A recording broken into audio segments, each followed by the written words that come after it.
Bonjour à tous, bienvenue dans votre journal sur CCTV français en direct de Beijing. Voici les titres de l'actualité. La Chine et les pays d'Europe centrale et orientale discutent de la coopération dans la ville de Suzhou. Cette rencontre est la 4e de ce type et la première à se tenir en Chine. L'armée turque a annoncé qu'un de ses chasseurs avait abattu un avion militaire qui violait l'espace aérien turc près de la frontière syrienne.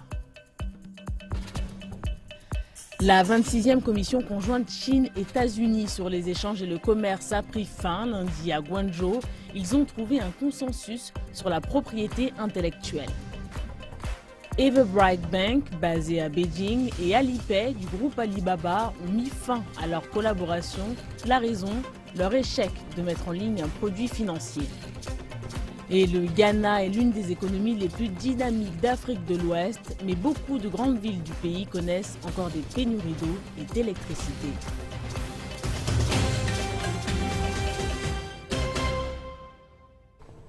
Et à la une de l'actualité, la Chine et les pays d'Europe centrale et orientale discutent de la coopération dans la ville de Suzhou. Cette rencontre est la 4e de ce type et la première à se tenir en Chine. Elle rassemble le Premier ministre chinois Li Keqiang et les dirigeants de 16 pays.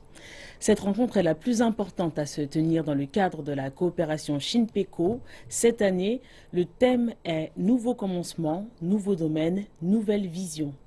En plus de la table ronde avec les autres dirigeants, Li Keqiang devrait prononcer le discours d'ouverture du forum au programme des discussions interconnectivité, commerce et investissement, finances, agriculture et échanges interpersonnels. Suzhou abrite la zone industrielle Chine-PECO. Les dirigeants se rendront ensuite à Beijing pour une série de rencontres avec le président chinois Xi Jinping. La Chine renforcera sa coopération avec les pays d'Europe centrale et orientale. Lors du sommet Chine-PECO de cette année, la coopération en matière d'investissement est considérée comme la priorité des relations entre les PECO et la Chine, en particulier dans l'actuel contexte économique. Reportage. Le sommet de la Chine et des pays d'Europe centrale et orientale est une importante plateforme de promotion des liens entre la Chine et les 16 pays d'Europe centrale et orientale, dont la Pologne, la République tchèque, la Slovaquie et l'Hongrie. Le premier sommet Chine-PECO s'est tenu à Varsovie, en Pologne, en avril 2012. L'ancien Premier ministre chinois Wen Jiabao avait déclaré 12 mesures pour promouvoir la coopération entre la Chine et les pays d'Europe centrale et orientale. Les principales mesures étaient une ligne de crédit d'une valeur de 10 milliards de dollars de la part de la Chine pour financer les projets des PECO, en se concentrant sur les projets de coopération dans les domaines de l'infrastructure, des hautes technologies et de l'économie verte. Le second sommet s'est tenu à Bucarest en Roumanie en 2013. La réunion s'est conclue sur la coopération des directives de Bucarest pour la coopération entre la Chine et les PECO. La ligne directive mettait l'accent sur le fait que les dirigeants de la Chine et des PECO devaient organiser une réunion annuelle pour réviser les réalisations de la coopération et établir la direction à prendre pour les futures coopérations. La Chine s'est également accordée avec la Hongrie et la Serbie pour construire conjointement une ligne de chemin de fer qui relierait les deux pays. Depuis le sommet de Bucarest, l'échange des deux côtés a connu une importante croissance. Les 10 premiers mois de cette année, les deux côtés ont atteint 50 milliards de dollars de volume d'échange, soit une hausse de 10,1% par rapport à la même période de l'année précédente. 80% des 38 projets de coopération dont les directives de Bucarest ont commencé les constructions ou les opérations. 5 milliards de dollars d'investissement de la part des entreprises chinoises ont été injectés dans les projets des PECO, dans les domaines de la télécommunication, de la machinerie et de l'industrie chimique.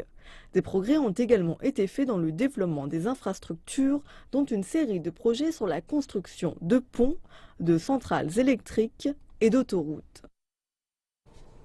L'armée turque a annoncé qu'un de ses chasseurs avait abattu un avion de chasse d'origine russe qui violait l'espace aérien turc près de la frontière syrienne et ignorait les avertissements.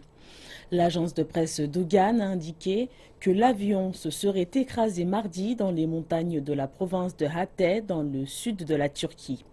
Le ministère russe de la Défense a fait savoir quant à lui qu'un de ses avions a été abattu en Syrie. Il a précisé que le Su-24 n'avait pas violé l'espace aérien turc, en ajoutant que les pilotes se sont éjectés et parachutés au sol. Au moins 4 policiers ont été tués, 12 personnes blessées lorsqu'une voiture piégée a explosé à l'extérieur d'un hôtel où se tenait l'élection de juges en Égypte, dans le nord de la péninsule du Sinaï. L'explosion qui s'est produite dans la capitale provinciale El Arish arrive au lendemain de l'organisation du second tour des élections législatives. Citant des sources sécuritaires, un kamikaze a essayé de rentrer une voiture piégée dans l'hôtel. Selon ces sources, les forces de sécurité ont ouvert le feu, ce qui a causé l'explosion de la voiture. Au moins 2 juges étaient parmi les blessés. Aucune revendication n'a été émise pour le moment. Au Mali, les 3 jours de deuil national ont officiellement débuté lundi. Le pays rend hommage aux 21 personnes tuées durant l'attaque de l'hôtel Radisson Blu. Au Mali et dans d'autres pays d'Afrique de l'Ouest, les autorités sont en état d'alerte. L'opération terroriste devait avoir de larges conséquences sur les liens unissant les pays de la région. Cet hôtel est devenu la scène de crime d'une des attaques terroristes les plus sanglantes que le Mali a connues. Alors qu'ils rentraient dans l'hôtel, 2 assaillants ont ouvert une valise remplie d'armes automatiques et ont tiré sur toute personne qui se trouvait sur leur chemin. Nombreux sont ceux qui ont pu les éviter, mais cette opération a fait des victimes et des blessés. Ibrahim, dont le magasin est situé à proximité de l'hôtel, a vu le carnage se dérouler sous ses yeux. C'était très grave, c'est incompréhensible. Nous avons de la chance d'être en vie car ils voulaient vraiment faire mal. Je n'ai pas de mots pour qualifier ça. S'ils avaient été plus de 2 assaillants, ça aurait été terrible. L'attaque a été revendiquée par Al-Mourabitoun, un groupe ayant fait allégeance à Al-Qaïda et qui mène aujourd'hui ses opérations dans la région du Sahel, vaste zone désertique qui s'étend du Sénégal au Tchad. L'état d'urgence durera 10 jours. Cela signifie que durant cette période, la population n'a pas le droit de se regrouper et les pouvoirs de la police sont étendus en matière d'arrestation et d'interrogatoire. Il ne s'agit pas seulement d'un combat. La mission des Nations Unies au Mali a dépêché 40 de ses hommes et experts à la sécurité pour enquêter sur cette attaque. Le président malien a reçu son homologue sénégalais ainsi que le président de la communauté des pays d'Afrique de l'Ouest. Pour eux, cette opération a modifié à jamais l'Ouest de l'Afrique. Nous avons convenu des mesures de facilitation de l'aller et venir entre nos pays, de libre circulation des personnes et des biens. Macky a dit combien il serait souhaitable aujourd'hui que nous revisitions cette clause-là. Aucun pays ne doit considérer qu'il est à l'abri dès lors qu'il y a une philosophie de la mort qui est vulgarisée et malheureusement à travers Internet, il y a un moyen très rapide d'endoctrinement. Lundi, le Mali a commencé 3 jours de deuil national à la mémoire des victimes des terroristes. Le combat contre le terrorisme sera, lui, beaucoup plus long. Une bombe a explosé à l'extérieur du siège de la Fédération commerciale grecque à Athènes, causant de nombreux dégâts. Aucun blessé n'a été rapporté. L'explosion a eu lieu à 3h30 du matin, heure locale, près du Parlement grec et de la place Syntagma. L'explosif avait été placé dans un sac près de l'entrée du bâtiment de la Fédération commerciale. 30 minutes avant l'explosion, 2 journaux locaux avaient reçu une alerte anonyme par téléphone et la police avait placé un cordon de sécurité à 2 blocs de la scène. La police suspecte un groupe de guérilla locale. Les activistes anarchistes et les groupes d'extrême gauche commettaient des attentats à la bombe en Grèce depuis des décennies, ciblant souvent des banques et des bureaux de grandes entreprises. Un nombre important d'explosions a eu lieu depuis la mise en place des mesures d'austérité en 2010. Une ceinture explosive suspecte avec une configuration similaire à celle utilisée lors des attentats de Paris a été retrouvée lundi dans le sud de la capitale française. De sources proches de l'investigation, l'objet a été retrouvé dans une poubelle dans la banlieue de Montrouge. L'objet n'avait pas de bouton de détonation. Salah Abdeslam, né en Belgique, est l'un des principaux suspects des attentats. L'on pense qu'il est toujours en fuite dans le même quartier que celui de la nuit des attentats. La ceinture a été retrouvée par des éboueurs 10 jours après les attentats de Paris qui ont fait 130 morts. La ceinture a été emmenée pour analyse en vue de confirmer si elle est explosive. Et tout de suite, un tour d'horizon de l'actualité qui nous conduira en Thaïlande, en République de Corée et en Europe. 2 suspects des attentats de Bangkok qui ont fait 20 morts et une centaine de blessés en août dernier ont été présentés mardi devant un tribunal militaire de la capitale où ils ont été officiellement mis en examen pour leur rôle dans les attentats. Mais en raison de problèmes de traduction, ils n'ont pas pu s'exprimer au sujet des 10 chefs d'accusation pour lesquels ils ont été inculpés. Bilal Mohamed, 30 ans, et Mierari Yusufu, 27 ans, n'ont pas répondu à la presse alors qu'ils étaient conduits au tribunal, escortés par des hommes armés. Leur avocat a déclaré que la date du 16 février avait été fixée pour leur procès. La police a affirmé que Bilal Mohamed, également connu sous le nom d'Adem Karadag, est la personne qui a posé la bombe dans un temple populaire et Mierari Yusufu l'a déclenché. Un hélicoptère militaire américain s'est écrasé lundi durant une mission d'entraînement en République de Corée. Les 2 pilotes présents à bord sont décédés dans l'accident. Un policier sud-coréen a déclaré que l'hélicoptère Apache AH-64 s'était écrasé sur une route montagneuse à Wonju, à environ 130 km de Séoul. Aucune autre victime n'a été signalée.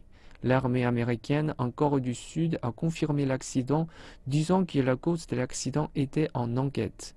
L'agence presse sud-coréenne Yonhap a cité des responsables non identifiés, disant que l'hélicoptère pourrait avoir touché des lignes électriques à haute tension ou une tour en acier située à proximité. Quelques 28 000 soldats américains sont stationnés en République de Corée. Des migrants se sont cousus la bouche pour protester contre la fermeture des points de passage vers l'Europe du Nord.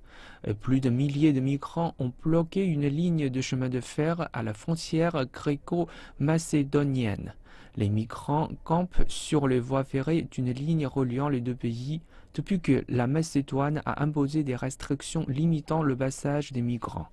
Les réfugiés syriens, irakiens et afghans sont autorisés à passer, mais ceux considérés comme migrants économiques, pour la plupart en provenance d'Iran, du Pakistan et du Bangladesh, sont bloqués. Plusieurs pays européens, dont des membres de l'UE, Slovénie et Croatie, et des non-membres, Serbie et Macédoine, ont renforcé leur contrôle aux frontières. Ils ont déclaré qu'ils autoriseraient seulement les réfugiés des zones de guerre à transiter via leur pays pour rejoindre l'Europe centrale et du Nord. Merci de nous retrouver pour la deuxième partie de cette édition. Nous reprenons avec la 26e commission conjointe Chine-États-Unis sur les échanges et le commerce. Elle a pris fin lundi à Guangzhou. C'était le premier dialogue de haut niveau entre des représentants chinois et américains depuis la visite aux États-Unis du président chinois Xi Jinping. Les 2 parties ont trouvé des accords dans les domaines des investissements bilatéraux, de l'agriculture et de la santé. Ces accords comprennent la protection de la propriété intellectuelle, la pêche, la protection animale, mais également la coopération en matière d'alimentation et la promotion des échanges et de l'investissement entre les provinces de Chine et les États américains. Nous avons fait des progrès dans chacun des domaines. La Chine a accepté de protéger les secrets commerciaux et d'ouvrir des politiques de marché pour les produits informatiques de l'industrie bancaire. De leur côté, les États-Unis ont accepté de continuer de discuter du mécanisme de communication sur le contrôle des exportations. Les États-Unis accueillent également les investissements chinois dans des projets de partenariat public-privé au sein de ces États. Les États-Unis vont aussi collaborer avec l'autorité de l'aviation chinoise pour faciliter la navigabilité des avions cargo entre les deux pays. Et on poursuit avec les performances du jour des principales places financières asiatiques. Les bourses chinoises ont terminé en hausse mardi. L'indice composite de référence de la bourse de Shanghai des actions a clôturé à 3786,96 points en hausse de 0,16%. L'indice des actions B a clôturé à 377,45 points en hausse de 0,42%. L'indice de la bourse de Shenzhen des actions A fini à 2407,12 points, soit une hausse de 1,39%. L'indice des actions B a clôturé à 1211,75 points en hausse de 0,34%. Quant à la bourse de Tokyo, elle a fini en légère hausse de 0,23% mardi, au terme d'une séance peu active après un week-end de 3 jours. L'indice Nikkei a gagné 45,08 points à 19 924,89, sa 5e séance consécutive de hausse. Et nous enchaînons avec les taux de change, les prix du pétrole et ceux des métaux précieux.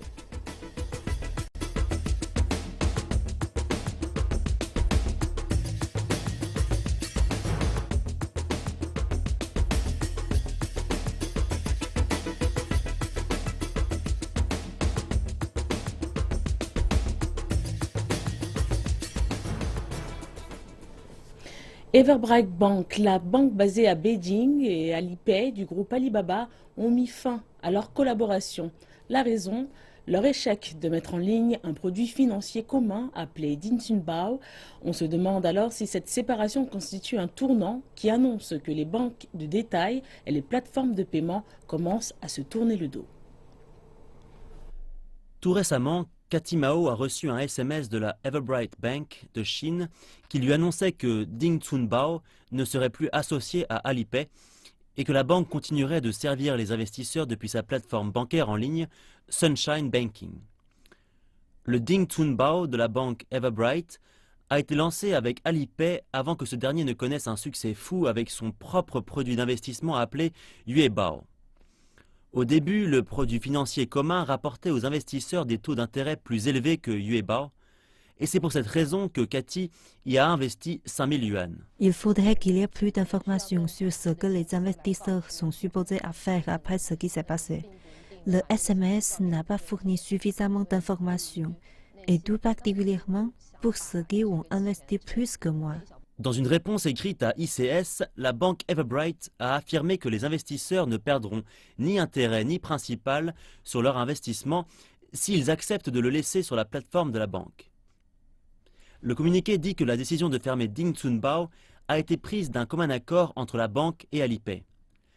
Alipay, de son côté, ne dit rien. Toutefois, certains analystes disent que la véritable raison de l'abandon de Dingxunbao serait la bien plus grande popularité de Yuebao. Dans les 6 mois qui ont suivi son lancement, Yuebao a rassemblé 49 millions d'utilisateurs et plus de 250 milliards de yuan. Selon les calculs les plus récents, le nombre d'utilisateurs est monté jusqu'à 226 millions, ce qui représente plus de 3 fois le nombre d'investisseurs présents sur les marchés financiers de Shanghai et de Shenzhen réunis.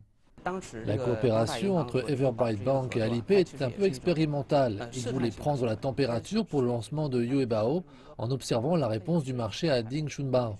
Les utilisateurs d'Alipay considéraient que Dingxunbao et Yuebao étaient la seule et même chose. Cependant, après le succès de Yuebao qui connaît un retour sur investissement plus élevé et une meilleure liquidité, Dingxunbao est finalement devenu une expérience ratée.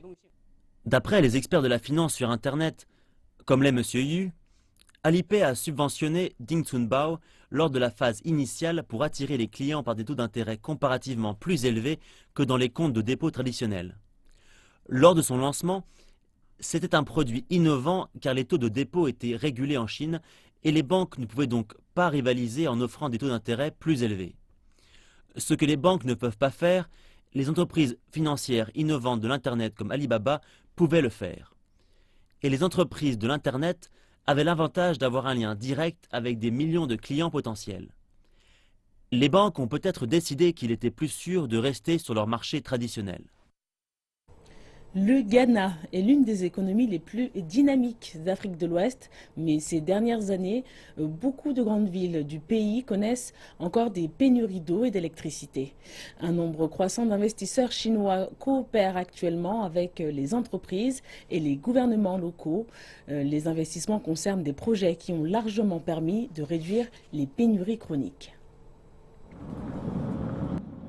Jafar est un chauffeur ordinaire, il habite avec sa famille dans le district de Matina, dans la capitale Accra.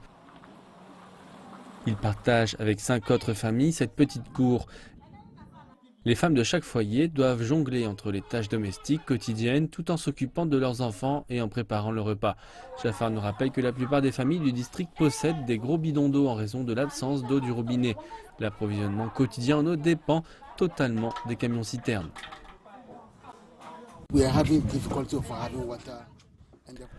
Nous rencontrions des difficultés dans l'approvisionnement d'eau et la qualité n'était vraiment pas bonne. Avec le nouveau projet, la qualité de l'eau s'est nettement améliorée et le prix n'a que très peu augmenté. Jafar nous rappelle également que les générateurs électriques sont devenus indispensables en raison des coupures électriques pouvant durer une demi-journée.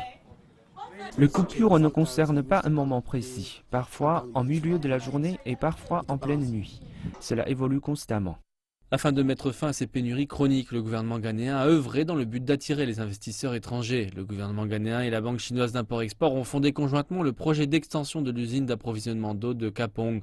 Les travaux de construction ont été confiés au groupe chinois Gejoba. Après 4 ans de construction, la première phase a été officiellement achevée en février dernier. C'est à ce jour le plus gros projet d'approvisionnement en eau de l'histoire du Ghana.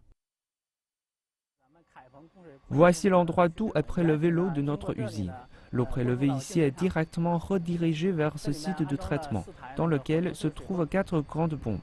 La capacité de pompage avoisine ici les 200 000 tonnes par jour. La société de conseil ABP participe également au projet. Son directeur exécutif Albert Oguiri rappelle que le projet a largement permis de diminuer les pénuries d'eau pour au moins 3 millions d'habitants de la capitale. La population attend avec impatience le début des travaux de la deuxième phase. La ville d'Accra connaît actuellement une phase d'expansion très rapide.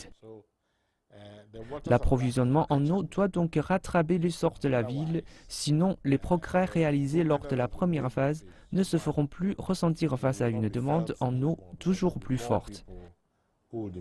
Nous espérons que la deuxième phase de ce projet sera achevée le plus vite possible.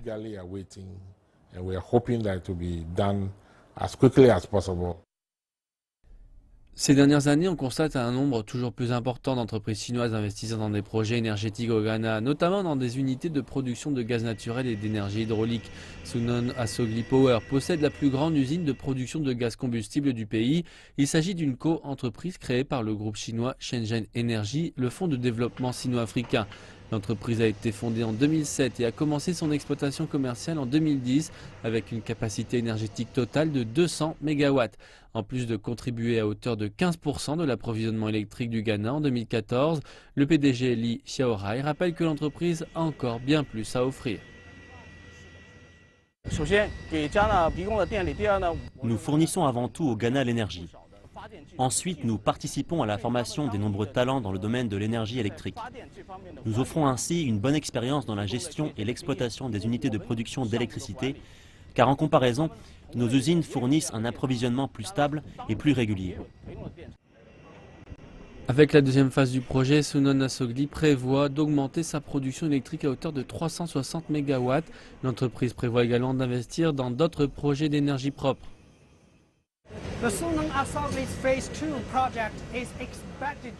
La deuxième phase du projet de Sunon Asogli devrait être terminée au milieu de l'année prochaine. En plus de son usine électrique fonctionnant au gaz naturel, l'entreprise prévoit également, dans les 5 prochaines années, d'investir dans une usine fonctionnant au charbon et dans un projet de parc d'éoliennes. Ces projets garantiront un approvisionnement d'électricité sécurisé, stable et abordable à l'ensemble de la population ghanéenne, tout en élevant le niveau de la coopération énergétique entre la Chine et le Ghana.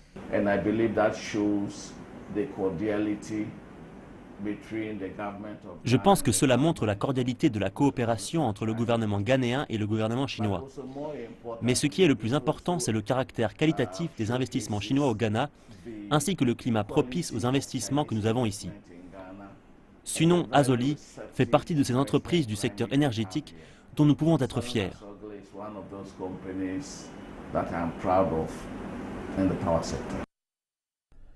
La croissance économique importante du Ghana nécessitera plus d'infrastructures pour garantir un bon approvisionnement en eau et en électricité. Nombre d'investisseurs chinois cherchent à relocaliser une partie de leur ligne de production et leur technologie au Ghana. Les deux parties croient que le peuple ghanéen bénéficiera dans les années non seulement de l'augmentation de la capacité de production, mais aussi d'un plus haut niveau de coopération entre les deux pays. La gastronomie chinoise est l'une des plus réputées au monde et grâce à l'initiative Une ceinture et une route, elle devient de plus en plus populaire au Kazakhstan. Liu Ming est un homme d'affaires chinois qui a réussi. Il ne parlait pas un mot de russe quand il est arrivé au Kazakhstan il y a 15 ans pour travailler comme serveur. Il possède aujourd'hui plusieurs restaurants chinois. Celui a ouvert en 2013 et peut accueillir 200 personnes. Il y a des difficultés. La langue est la première. Les gens du Kazakhstan sont très gentils et m'ont beaucoup aidé.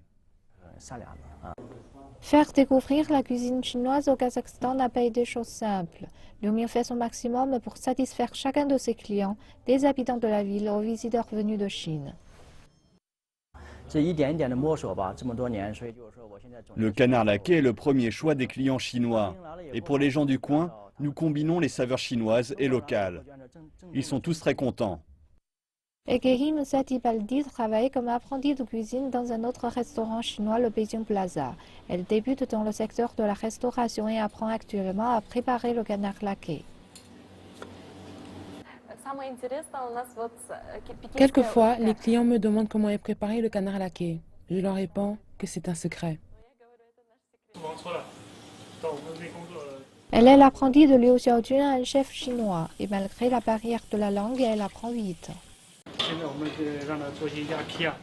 Elle apprend en ce moment à découper le canard. La prochaine étape sera de le rôtir. L'initiative Une ceinture et une route attire de plus en plus de commerçants et de groupes touristiques au Kazakhstan. Les restaurants chinois sont de plus en plus prisés. J'avais essayé il y a quelques années, mais à l'époque, je n'avais pas aimé. Je ne sais pas pourquoi, mais après avoir essayé 3 fois, j'ai voulu en manger de plus en plus. Ekehim Satibaldi s'est habituée à la curiosité des clients et elle a désormais suffisamment confiance pour cuisiner des plats chinois. Et c'est la fin de cette édition. Merci de nous avoir suivis. L'actualité continue dans 1h30. Excellente suite de programme.